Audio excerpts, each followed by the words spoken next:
¿Será que él se comporta como un militante chavista? Pero, mientras millones de venezolanos se jugaban la vida en las calles, lo que hizo fue grabar un TikTok sobre los complementos del traje diplomático. A ver si el lobby petrolero no acaba dejando las promesas de Trump en papel mojado. ¿Cómo va a luchar por la democracia en Venezuela quien trabaja compulsivamente para socavarla en España? Atención, seguidores de política en primera línea.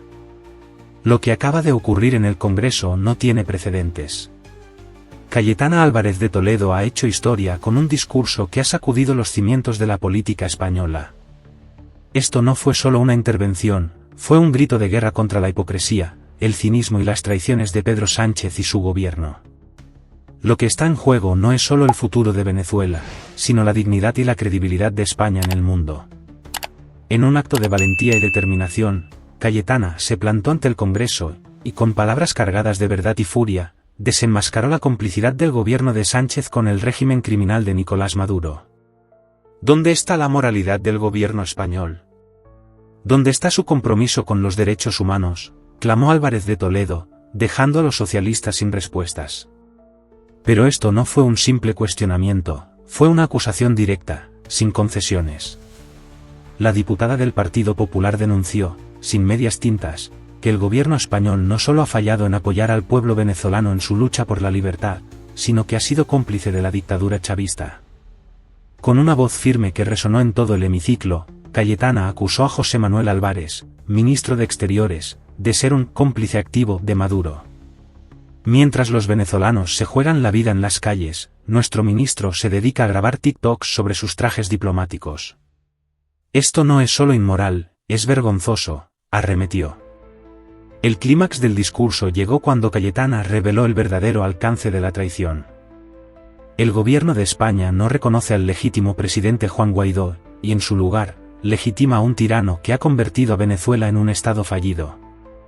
Esta no es solo una política equivocada, es un acto deliberado de complicidad con el crimen organizado. En ese momento, el silencio en el Congreso era ensordecedor. Nadie podía refutar la contundencia de sus palabras. Pero no se detuvo ahí. En un giro que dejó a todos sin aliento, Cayetana expuso la hipocresía del gobierno de Sánchez. Hablan de derechos humanos mientras permiten que empresas españolas sigan financiando a la dictadura chavista. Hablan de democracia mientras negocian en la sombra con criminales. Hablan de libertad mientras blanquean a dictadores. La denuncia fue directa, brutal e ineludible. Este no fue solo un discurso, fue un momento histórico. Cayetana no solo desenmascaró a Álvarez y Sánchez, sino que también dio un golpe maestro al conectar esta traición internacional con los ataques a la democracia dentro de España. ¿Cómo podemos esperar que este gobierno defienda la libertad en Venezuela, si aquí en casa están destruyendo nuestras propias instituciones democráticas?, lanzó como un puñetazo en la cara de la bancada socialista. Muchas gracias. Señorías, ¿son ustedes demócratas? ¿Condenan todas las dictaduras? ¿Y consideran que un venezolano tiene el mismo derecho a vivir en libertad que pongamos un chileno o un español? Entiendo que la mayoría de ustedes sí. Por eso el Pleno del Congreso aprobó en septiembre el reconocimiento de Edmundo González como presidente electo de Venezuela. Por eso instamos al Gobierno a abandonar su complacencia frente a Maduro. Por eso le dijimos, defiendan lo moral, porque lo moral es lo eficaz. Lamentablemente, deplorablemente, el Gobierno despreció el mandato de esta Cámara. Siguió con su política inmoral e ineficaz, una política útil, inteligente, dicen, solo para los que no quieren acabar con la dictadura.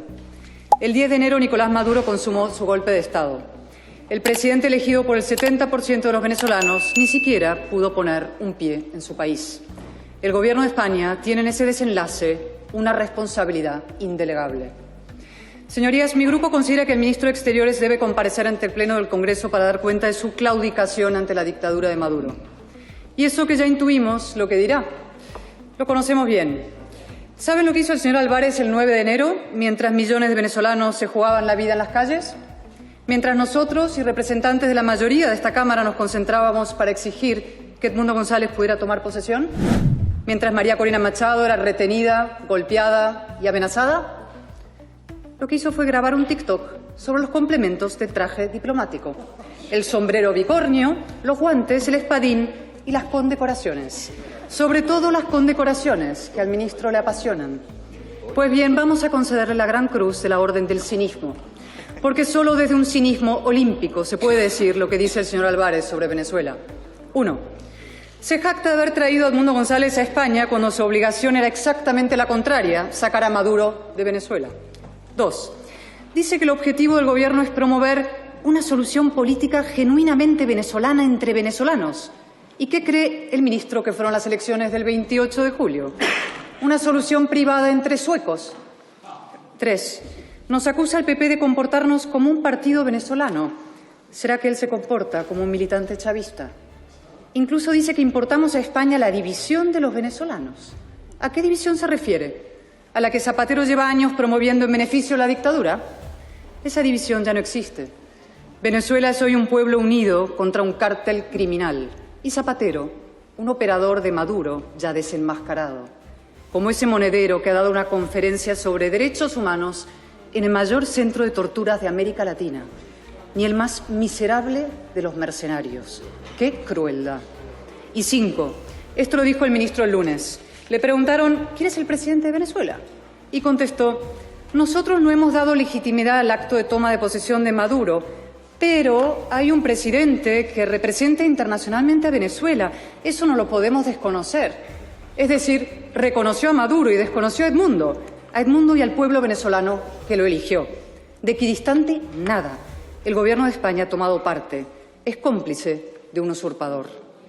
Señorías, el Gobierno no ha apoyado la transición en Venezuela ni la liberación de los presos políticos, 17 de ellos españoles. Por hacer no ha hecho ni lo más elemental, que es llamar a las cosas por su nombre. Señorías del PSOE, repitan con el presidente de Chile, ya que no quieren hacerlo con nosotros. Maduro es un dictador. Ahora están celebrando su fracaso contra Franco. Nosotros sí decimos, Franco fue un dictador. De hecho, esta Cámara votó por unanimidad la condena del franquismo hace ya 23 años. Ustedes, en cambio, solo ven dictaduras en ojo ajeno. O peor, blanquean a los sátrapas que consideran suyos, afines. ¿O cuál es su plan, señorías?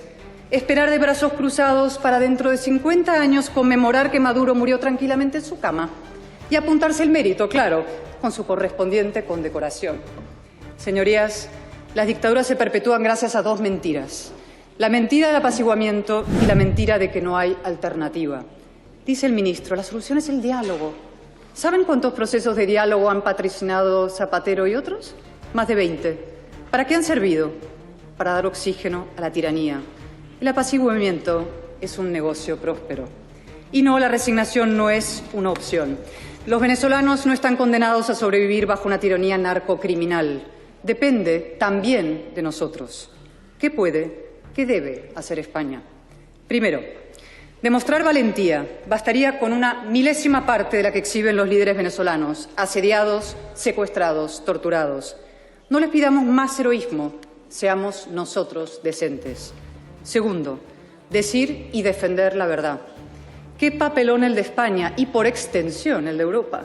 Tanto denunciar los bulos y la desinformación para luego decir que no ganó Maduro, pero oye, tampoco Edmundo. Entonces, ¿quién ganó, señorías? ¿Napoleón Bonaparte? 3.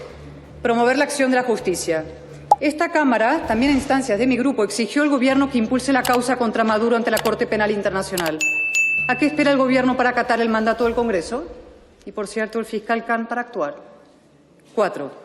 Reforzar y ampliar las sanciones. Se lo advertimos, rebajarlas en vísperas de las elecciones era un gravísimo error que solo serviría para envalentonar a los criminales, como sucedió.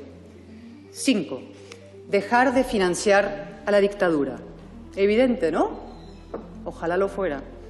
Hace unos días, nada menos que en la audiencia para su confirmación como secretario de Estado de los Estados Unidos, Marco Rubio dijo que Chevron lleva años llenando las arcas de un régimen corrupto y criminal y anunció un cambio de política. A ver si es verdad. A ver si el lobby petrolero no acaba dejando las promesas de Trump en papel mojado. Y a ver qué hace el Gobierno de España. El señor Álvarez justificó el lunes su condescendencia con Maduro en la necesidad de proteger a las empresas españolas, una excusa más probablemente. Y yo pregunto, señorías de izquierdas, ¿deben los derechos humanos y la vida y la dignidad de millones de personas supeditarse a los intereses de una petrolera? Si es así, díganlo abiertamente, ¿no? Reconózcanlo. Y en cuanto a Repsol, no quiere asumir las consecuencias económicas de su apuesta por la Venezuela chavista, de sus estrategias de inversión, bien, pero al menos que asuma las consecuencias morales. Sus fotos y acuerdos con Delcy Rodríguez el pasado septiembre, en plena ola represiva, son éticamente inaceptables. 6. Tenemos que utilizar todos los instrumentos a nuestro alcance para deponer a Maduro, todos. Por ejemplo, ¿saben ustedes que en 2005 la ONU adoptó el principio de la responsabilidad de proteger, que le obliga a intervenir en aquellos estados que cometen crímenes de lesa humanidad contra sus ciudadanos? Nadie lo invoca. ¿Por qué? ¿Preferimos que actúe un mercenario a que lo haga una institución internacional? Y 7. Hay que forjar una gran alianza transatlántica por la democracia, que lleve la libertad a Venezuela y a Cuba y a Nicaragua. España tiene aquí una responsabilidad histórica. Estamos en el centro de un triángulo cuyos vértices son Europa, América Latina y los Estados Unidos. Tenemos que trabajar con la administración americana. Tenemos que liderar a la Unión Europea, no frenarla como hasta ahora. Tenemos que defender para nuestros países hermanos lo que exigimos para nosotros mismos. Pero claro, señorías, todo esto requiere un gobierno coherente y comprometido. Y este es el problema. ¿Cómo va a luchar por la democracia en Venezuela quien trabaja compulsivamente para socavarla en España? Muchas gracias. Queridos seguidores de Política en Primera Línea, esto es mucho más grave de lo que parece. Lo que Cayetana Álvarez de Toledo denunció hoy no es solo una traición al pueblo venezolano, sino una traición a todos los españoles. España está siendo dirigida por un gobierno que no tiene escrúpulos, que blanquea dictadores y que traiciona los valores fundamentales de nuestra nación. Este es el momento de despertar. No podemos quedarnos callados mientras nuestros gobernantes destruyen nuestra credibilidad internacional y pisotean la dignidad de millones de personas. Suscríbete a Política en Primera Línea para seguir cada detalle de esta batalla por la verdad y la justicia. La historia se está escribiendo ahora, y nosotros estaremos aquí para contártela. La lucha por la libertad y la democracia no ha terminado. Vamos a por ellos.